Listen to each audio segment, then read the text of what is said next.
He's still a shut-in. Oh yeah, that's good. I'll lend you some money. How about that? You probably have no use for it anyway. An irresponsible voice stabbed me in the back in front of the train station. At that moment, my feet stopped and my heart froze. In front of me were my son and his wife, who had forced their grandchild on me and then disappeared. Mom, I bet you get a lot of pension money from being a teacher, right? It wouldn't hurt to give a little to us, would it? The anger I had suppressed in my heart surged up like a hot mass. They disappeared for years, dumping their child on me so irresponsibly, and now they have the nerve to make fun of me? How can you say such things with a straight face? I tried to swallow my words, but my throat seemed to clog, and my vision blurred. I know their responsibility better than anyone, and yet, come on, let me borrow your wallet. An unceremonial hand reached into my bag along with my son's flippant voice. My heart felt like it was going to burst from their inconsiderate attitude. The anger inside me was about to explode at any moment. Just then, I can't lend you any money, I stated firmly. My son clicked his tongue in annoyance and pulled on my bag. A parent should help their child, that's a given. Along with his shouting, my mind was pulled back to memories of the past. My son as a young boy, dreaming of a future full of hope. It pained me to see him turn into such a person right before my eyes. How? How did it come to this? The questions welling up inside me mixed with my son and his wife's relentless actions sinking my heart. Stop it already. When I shouted, my son's movements stopped for a moment, but the next moment he pulled on the bag even harder. My hand slipped from the bag and my body fell. The cool sensation of the ground and my son's triumphant laughter seemed to symbolize our current relationship. Just then, let go of that hand! A sharp voice echoed, and the atmosphere around us changed completely. I turned around and saw a young man in a uniform standing there. His gaze was fixed on me. The moment I saw his face, my heart pounded with surprise and anxiety. You? Could it be? I'm Mary, 72 years old. I used to be an elementary school teacher watching over the growth of children. My late husband John was the same. He worked as a middle school teacher while also putting a lot of effort into supporting students who refused to attend school. I still vividly remember the days when we would visit homes together on our days off, working hard to improve parent-child relationships. But my husband passed away 5 years ago, and now I live with my grandson, Alex.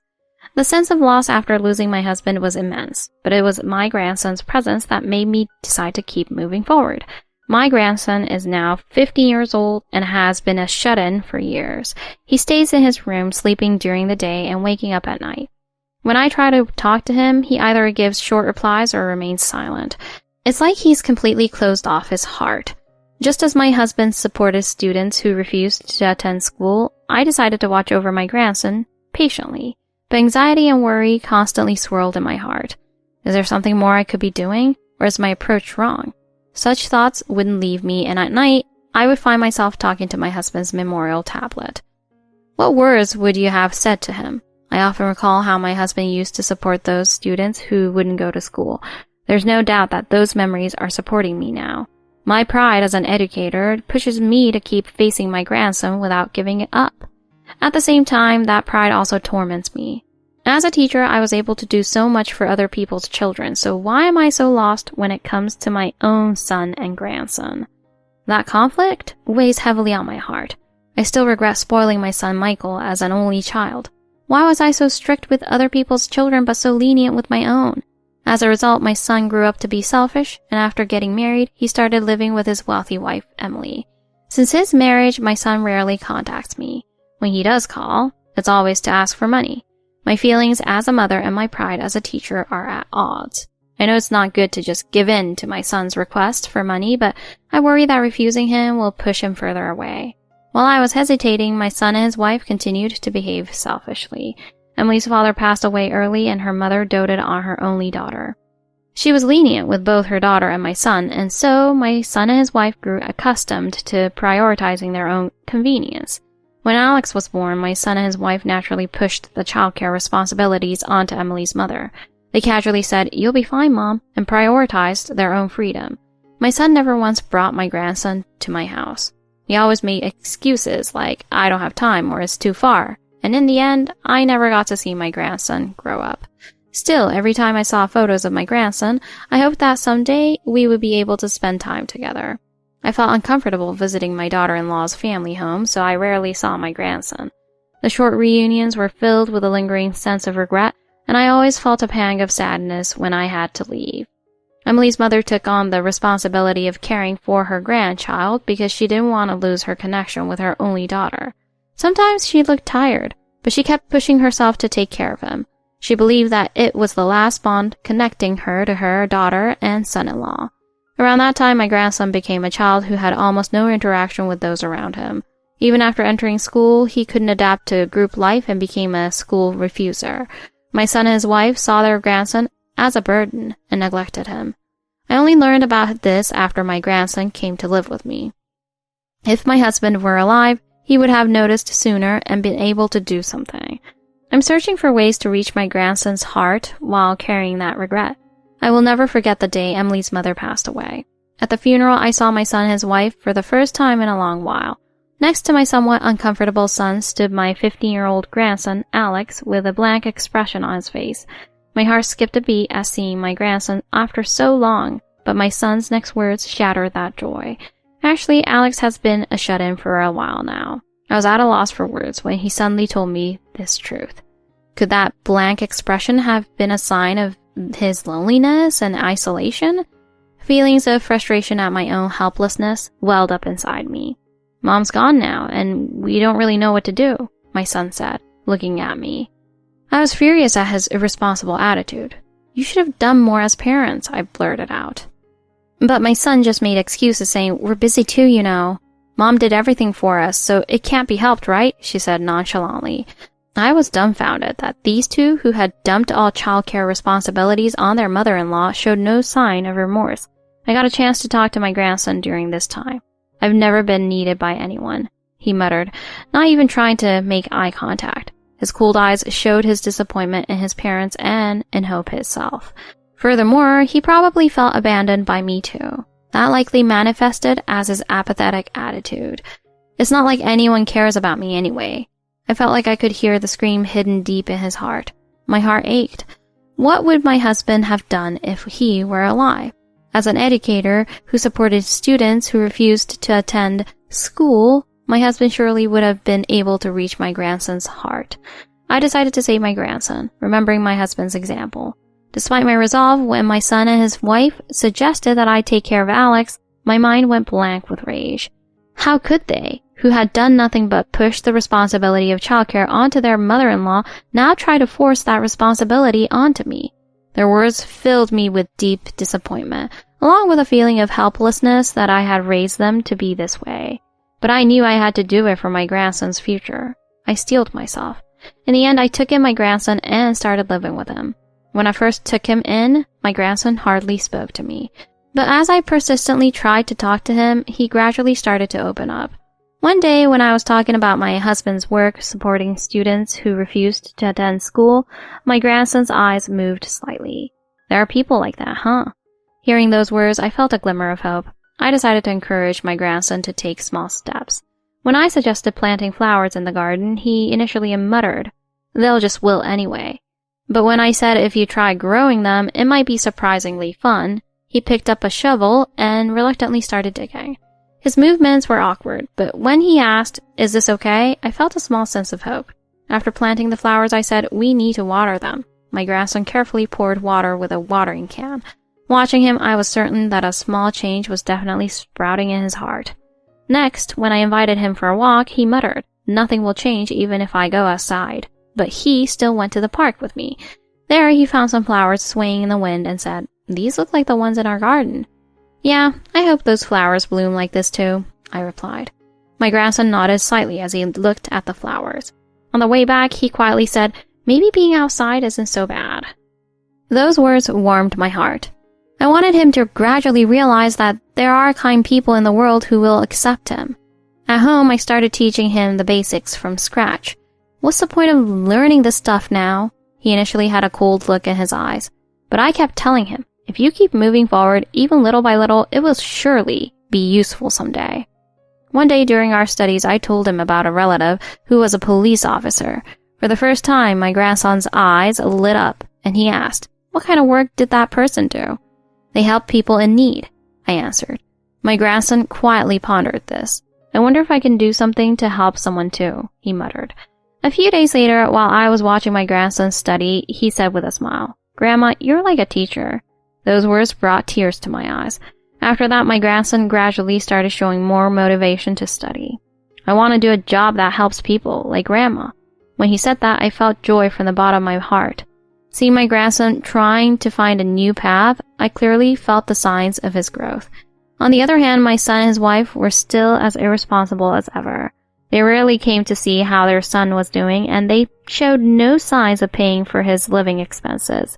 Instead, they would casually ask me to lend them money. I worried about my son and his family's lifestyle, but I knew I couldn't afford to spoil them any further. As long as they remained dependent, even my grandson's future would be ruined. Nevertheless, my son ridiculed his own child, saying that studying was pointless. "You should be working and taking care of your parents instead." His words were unbelievable. My grandson rebelled against his parents' attitude by immersing himself in his studies. As I watched him, I was reminded of my husband's younger days. I will definitely protect Alex's future. That thought strongly supported my heart. 3 years passed, and I had almost forgotten about my son and his wife. I was out shopping to celebrate my grandson's birthday, which was on Thanksgiving. My grandson's favorite food has always been hamburgers. I thought I would make them from scratch for the first time in a while. As I was choosing ingredients in the meat section of the supermarket, I naturally pictured my grandson's smiling face and felt my cheeks loosen. My grandson had quit being a shut-in, found a job, and was now independent. Back then, every time I saw his bag as he hid in his room, my heart felt like it was being crushed. No matter how many times I called out to him, there was no answer. I just kept wishing for the day he would smile. Now I can see that smile. That alone makes me happy enough. As I would thought back on the past, I felt truly relieved that he was now able to work with a smile. Since he's busy, we haven't had much time to talk leisurely, but I want to celebrate his birthday with him, at least. Maybe I'll add something special today, I thought, checking the groceries I had put in my cart. At home, I see my grandson's dignified figure in his uniform every morning as he goes to work. What kind of work does he do? I wanted to ask, but I decided not to, wanting to support the path he had chosen on his own. Every time I see his uniform, I'm reminded of my late husband, who was a teacher. I find myself looking up at the sky, talking to my late husband. "Are you watching? Your grandson has become such a fine man." I heard that my grandson has a girlfriend. "Introduce her to me sometime," I asked. He smiled a little shyly. I remember his face. That day, I finished my shopping at the supermarket and was passing by the front of the train station. "Long time no see, Mom." Suddenly, I was addressed from behind. Surprised, I turned around to see my son and his wife standing there. Their haggard appearance made me momentarily unable to recognize them, but the voice and the familiar expression made me realize it was my son. "You two." The words naturally escaped my lips. The figures I saw for the first time in a long while were nothing like the ones I remembered. They were gaunt, and their expressions wary. They looked like completely different people from the son and daughter-in-law I knew.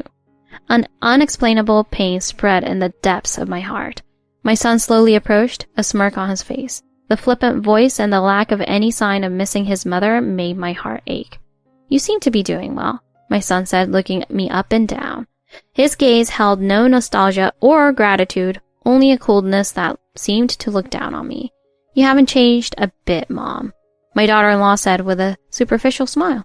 I couldn't hide my wariness in this conversation with my son and his wife, whom I hadn't seen in 3 years.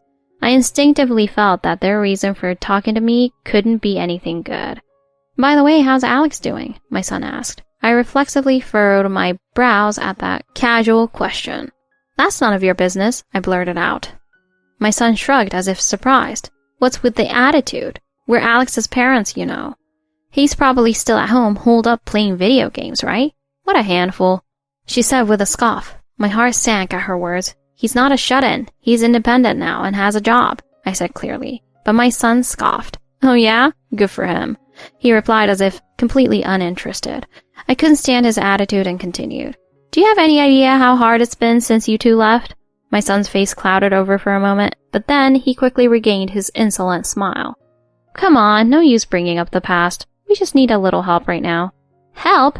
I held my breath at those words. I thought, don't tell me, but my son's next words didn't betray my expectations. "Lend us some money." Just a little is fine, my son said casually, holding out his hand. I couldn't believe the figure of my son before me. What was the point of all the sacrifices I made to get him into good schools, thinking about his future? Even so, the feeling that I wanted to do something for him as a parent still smoldered in my heart. You two are both teachers, so you must be getting a hefty pension, right? We're in a bit of a pinch right now. At that moment, I felt like my vision was going dark. Oh, don't say it like it's nothing, I said firmly. Do you have any idea how hard I struggled to support Alex after you left? You have no idea. My son laughed off my words. What's the big deal? We're going through a tough time every day too. It's only natural for parents to help out a little. His words, a tough time, felt like a complete denial of all my hardships, and I felt something snap inside me. I don't want to hear about your tough time. You have the nerve to beg me for money after abandoning your own responsibilities? My voice rose. My son clicked his tongue in annoyance. What? It's normal for parents to lend money to their kids. Don't be so stingy, he said, his eyes fixed on my bag. Hey, just lend me that. Come on. It's not like you have anything important in there anyway. My son reached out and tried to snatch my bag almost forcefully. Stop it! I instinctively pulled my bag closer. Stop being so difficult. I desperately resisted, but my son forcefully pulled on my bag. His strength was greater than I expected, and I lost my balance, falling to the ground. What are you doing? I tried to protect my bag, clutching it tightly even as I lay on the ground. Don't get in my way. My son tried to violently snatch the bag, his strength unrelenting. I was on the ground, but I still held onto my bag with all my might. I couldn't believe the sight of my son before me. This is what the son I poured my love into has become. My heart felt like it was shattering. This child whose tiny hand I held and whom I taught to walk. Tears welled up and I clung to the ground, my hand trembling. Where did I go wrong? Stop it. A faint voice escaped my lips, but my son didn't even try to listen. You're my mother, so you should obey me. That's a given. My son's harsh voice echoed. Those words filled me with an indescribable emptiness. Parents obey their children? I remembered how I had desperately tried to raise my son to be a respectable person. But what was this figure before me now? I couldn't help but think that I was responsible for letting my son become like this. Just stop already. I pushed my son back with all my might. At that moment, just give up already. My son violently pulled on my bag and, with excessive force, slammed my arm on the ground while still holding it. My whole body was scraped, and a dull pain ran through me. I looked around, and although passers-by were watching, not a single person tried to help. Their cold gazes made me feel a deep sense of loneliness. Is this what society has become? As an educator, I had always wished for a warm future for children, but the reality before me was far too cold. It's over. As if waiting for me to run out of strength, my son snatched the bag away. Finally, Mom. My son rummaged through the bag with a triumphant smile. Seeing that, anger and sadness welled up from the depths of my heart. Did I really raise such a person? Lying on the ground, I muttered. Alex becoming a shut-in is all your fault for spoiling him. And I became like this because of you too. My son blamed me in his anger. His words pierced deeply into my heart, but I still rebelled in my heart. No, Alex is living his own life now. Remembering my grandson's smile, I quietly steeled myself. I can't let this guy have Alex. My whole body ached, but I swore in my heart. As my son took out my wallet from the bag and rejoiced, I felt the last of my motherly affection fade away. At that moment, a sharp voice rang out. Police! Let go of that hand! 2 police officers suddenly appeared. My son stopped moving, surprised. He looked back. One officer immediately apprehended my son, approaching him. I recognized the voice and was momentarily shaken. Could it be? I looked closely at the other officer's face, and it was my grandson, Alex, in his uniform. Alex! I called out his name in surprise. The moment I saw my grandson standing tall in his uniform, with a cold gaze directed at my son, I felt something burst in my chest. It felt like all my hardships until now were rewarded by his dignified appearance. Tears welled up uncontrollably, and I couldn't speak. My words caught in my throat. My grandson glanced at me for a moment, his eyes softening. But then he turned back to my son and ordered him in a calm voice. Don't resist. Stay still. My son and his wife were unable to grasp the situation, their faces frozen in surprise. Hey, wait a minute. Is that you, Alex? Is it really you? My son's eyes widened, and he stammered. Why are you dressed like that? He stared at his son in his police uniform, his expression full of disbelief. "You were a shut-in, right? What's going on?" His voice trembled, and his gaze shifted between the uniform and his son's face. "Yeah, you probably thought I was a shut-in, but I'm standing on my own 2 feet now," he answered calmly. His dignified appearance warmed my heart. "You two are the reason I became a shut-in." My grandson's voice was cold, and my son and his wife fell silent, as if intimidated by his words. In the tense atmosphere, I saw the reflection of my late husband, the teacher, in my grandson's dignified figure. "Assaulting the grandmother who raised me? You're the lowest of the low," my grandson said, looking straight at my son.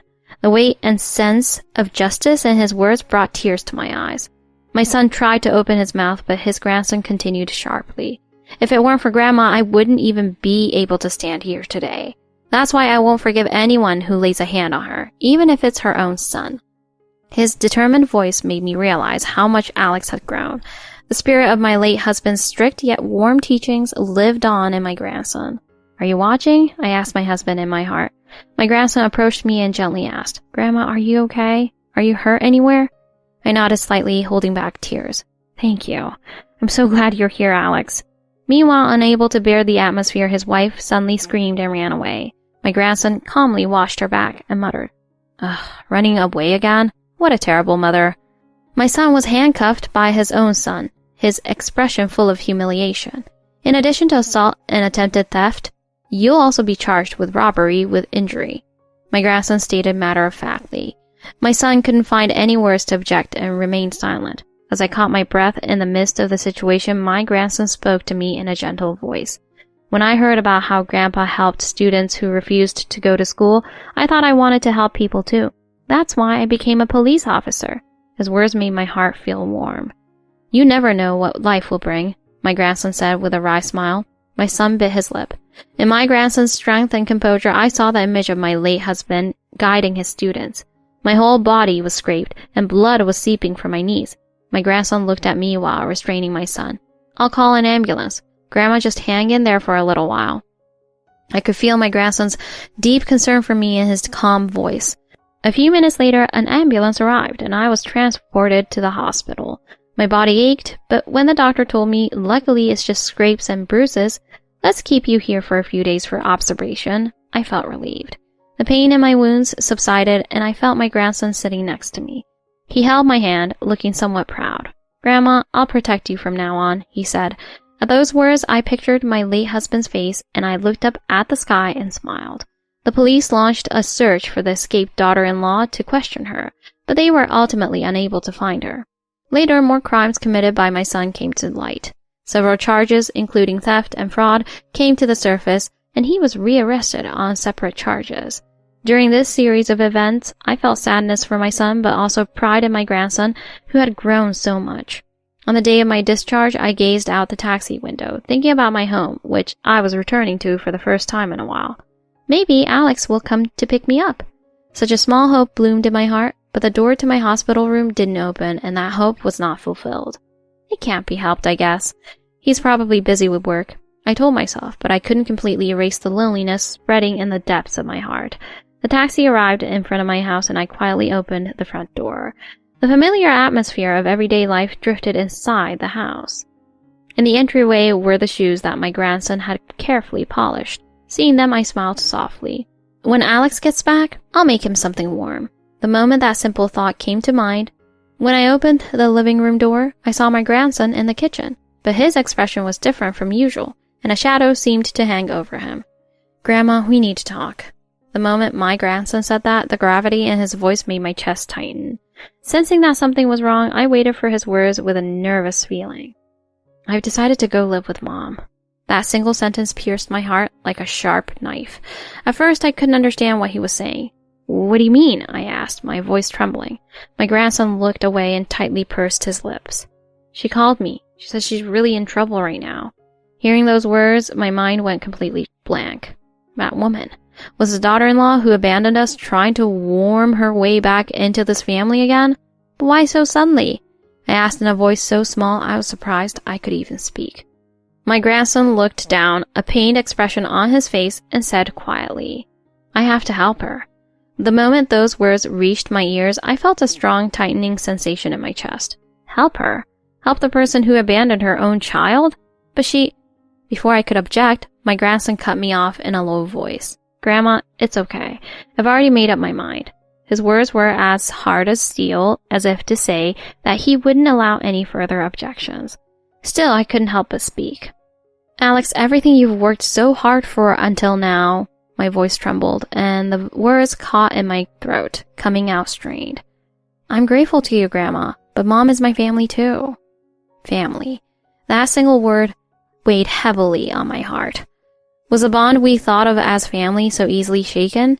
The past when I was abandoned by my son and daughter-in-law was thrust before me once again, and this time by my grandson, the only one I had trusted.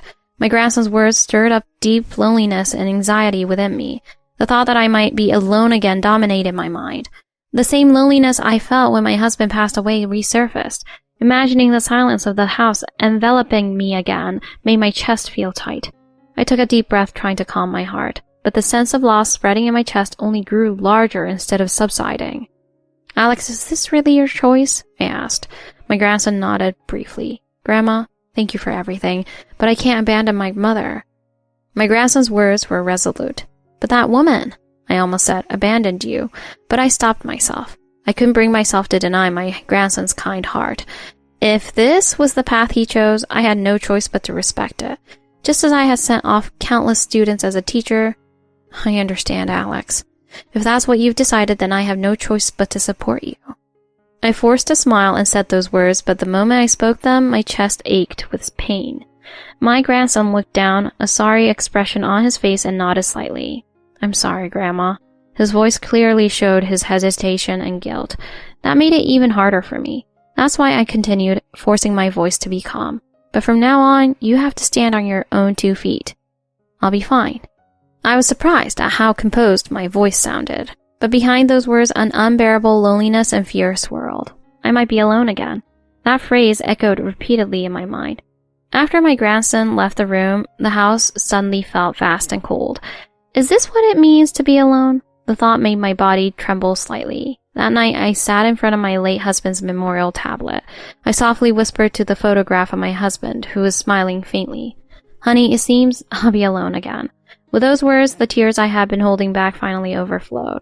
The tears streaming down my cheeks wouldn't stop, falling one after another. Even when I wiped them with the back of my hand, the tears wouldn't stop, and they made the depths of my heart ache. Where did I go wrong? Memories of the past flashed through my mind one after another. The day my son left home, the day my son and his wife abandoned us, the time when my grandson was a shut-in in his room. Was it because my hands couldn't hold them together? Were my words and actions wrong? The more I thought about it, the more my chest ached with pain. Honey, what was my life all about? My late husband in the picture had his usual gentle smile. That smile made me feel an unbearable loneliness in my current state. I was lost, not knowing what to do, and only he was smiling peacefully, almost as if to say it was for the best. But I couldn't accept that smile, because I'm afraid of being alone. The next morning, as I was making breakfast in the kitchen, my grandson came out of his room. He was holding several sheets of paper. Grandma, here. My grandson offered them to me. The moment I saw them, my heart skipped a beat. What he handed me were the admission papers for a nursing home. What is this? My hands trembled as I took them, and my voice shook too. It felt like I was having a bad dream, seeing my grandson prepare something like this. I'm sorry, Grandma, my grandson said with an apologetic look, but he kept his eyes averted. I'm going to be busy taking care of Mom from now on, my grandson said in a flat tone, not even trying to meet my gaze. His voice held a coldness that seemed indifferent. I think it's my duty to help Mom. That's what family is. The moment those words reached my ears, I felt a sensation in my heart freezing over. I see. I managed to say just that, but inside I was in turmoil. You can live comfortably in a nursing home. The staff are kind, and you won't have to struggle on your own anymore. There was a hint of self-justification in my grandson's voice. I had no intention of blaming him for the path he had chosen. Still, his words were too cruel for me. Thank you. But if you think it's too difficult for me to live alone, then that's my inadequacy. I forced those words out. My grandson said nothing, just remaining with his head down. In my heart, tears were flowing like a waterfall. Why? Why did it come to this? My chest felt like it was going to burst, and a sense of emptiness, as if the ground were collapsing beneath me, spread. My grandson remained silent and slowly returned to his room. All that remained were the application forms. Standing there, I stared blankly at the papers. As the written words entered my eyes, reality became a sharp blade cutting through my heart. Maybe there's no place for me anymore. Every time that thought crossed my mind, my eyes burned, and I felt like I couldn't breathe. I sat down in the corner of the kitchen and clutched the papers tightly. Tears finally started to flow uncontrollably, and I couldn't move from that spot. The day of my admission to the nursing home approached, and I had my last dinner with my grandson. On the table were hamburgers, my grandson's favorite. "Thanks. Grandma's hamburgers are the best, as always," my grandson said with a smile, but his smile seemed somewhat lonely. "Take care of yourself, okay?" He said just that and continued eating in silence. The next morning I got into the taxi my grandson had arranged for me and left the house.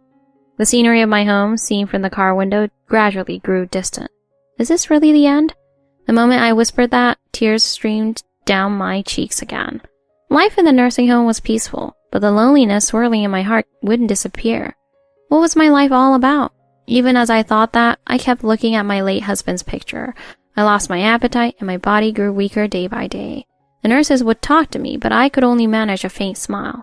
One day I heard from a staff member that my daughter-in-law had been arrested. I see. I just said that, and quietly closed my eyes again. A familiar footstep echoed in the quiet hallway of the nursing home. I was gazing out the window, lost in thought, but as the sound grew closer, I felt my heart stir. "Grandma." I turned around at the sound of that voice, and there stood my grandson. The moment I saw his face, the loneliness I had pushed deep into my heart overflowed. "Alex." Tears streamed down my cheeks uncontrollably, and inaudible sobs caught in my throat. He rushed to my side and gently placed a hand on my shoulder. "Grandma, I'm sorry. I'm so sorry." His voice was trembling, and I could tell he was holding back tears himself. "Alex, why?" I managed to choke out. He gripped my hand tightly and, wiping away his tears, began to speak. "Grandma, I'm really sorry for being so cool to you all this time." His voice was filled with deep remorse. "But it was all an act." At those words, I held my breath. "An act?" I repeated, bewildered. He nodded. "To protect you, Grandma, I had to get you out of that house no matter what." The more I tried to understand his words, the tighter my chest felt. "To protect me?" I repeated the phrase over and over in my mind, but the meaning wouldn't sink in. My grandson slowly lowered his gaze and took a deep breath. "Mom was planning to take revenge on you, Grandma." My grandson's words brought fear and confusion. "Revenge? Why?" I asked, my voice trembling and small, unable to believe what I was hearing. "Mom was convinced that it was your fault that Dad got arrested, so she was planning to do something to you." The moment I heard those words, my mind went completely blank. "What did I do?" I asked, my voice trembling, but my grandson's expression only became more pained. He looked away and continued speaking quietly. "Mom couldn't accept her own guilt, so she was trying to put all the blame on you, Grandma." There was a hint of anger and sadness in my grandson's voice. "As a police officer, I was investigating, Mom. But when I realized she was serious about harming you, I knew I had to act, not as a police officer, but as a grandson." His words were serious, but at the same time, I could see the conflict he couldn't hide. "Putting you in the nursing home was really hard, Grandma, but it was the only way." I listened to his story, holding my breath. "I acted cool towards you so that Mom would think I had abandoned you." Those words pierced my heart, and my vision blurred. "Alex, you were carrying such a burden?" I whispered, my voice trembling. He shook his head, tears in his eyes. "Please forgive me for not being able to tell you the truth, Grandma, but I had to do this to protect you. There was no other way." His words carried an immeasurable weight. Mom had always carried the guilt of abandoning me, but she couldn't admit it, so she thought it was all your fault, Grandma. My grandson's voice was trembling, but it held a firm resolve. "I had no choice but to put you in the nursing home, Grandma. I thought you would be safe here, and I believed the staff would protect you too." "But why didn't you tell me anything?" I asked. He looked pained. "I couldn't. If Mom found out, she might have done something worse." Hearing his words, the emotion that welled up in my heart wasn't anger or sadness, but simply a desire to support him in his suffering. "So what happened to Emily?" I asked fearfully about what happened to my daughter-in-law. "I arrested Mom just recently." His voice was a mix of relief and anguish. "Mom was wary of me because she knew I was a police officer, and she seemed relieved that I had kicked you out of the house, so she contacted me.